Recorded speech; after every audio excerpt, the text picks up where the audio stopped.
வணக்கங்க. நம்ம இன்றைக்கி ஒரு புதிய ஒரு பதிவு. இந்த கண்ணாடி உடஞ்சிருக்கு பார்த்தீங்களா? இந்த மாதிரி உடஞ்சி போன கண்ணாடி இவ்வளோ பெருசு இருக்குது பார்த்தீங்களா? இந்த உடஞ்சி போன கண்ணாடியை வீட்டில் வச்சுருக்கக்கூடாது, அது வீட்டுக்கு ஆகாது அப்படின்னு சொல்லுவாங்க பெரியவங்க. அது என்ன காரணம் அப்படின்னு யாராவது எப்பயாவது யோசிச்சுருக்கீங்களா? ஆனால் பிள்ளைங்க, நான்லாம் சின்ன பையனாக இருக்கும்பொழுது கேட்டிருக்கேன். உடஞ்சி போன கண்ணாடி வீட்டுக்கு ஆகாதுன்னா அது எப்படி அப்படின்னு. ஆனால் பெரியவங்க சொல்ல மாட்டாங்க. ஆகாது, அவ்வளோதான், தூக்கி குப்பையில் போட்டுரு அப்படின்னு சொல்லுவாங்க.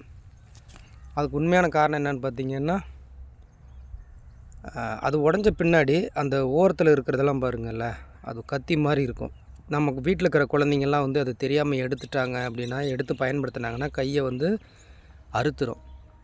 அதனால தான் வந்து வீட்டில் ஆகாது அப்படின்னு சொல்லுவாங்க. ஆனால் இந்த விளக்கம் சொன்னால் குழந்தைங்க ஏற்றுக்கிறதுக்கு முடியாதுங்கிறதுனால ஒரே வார்த்தையாக சொல்லிவிடுவாங்க, உடஞ்ச கண்ணாடி வீட்டுக்கு ஆகாது அப்படின்னு. அதனால தான் இந்த கருத்தை வந்து காலகாலமாக பெரியவங்க சொல்லிகிட்டே வருவாங்க. நன்றி, வணக்கம்.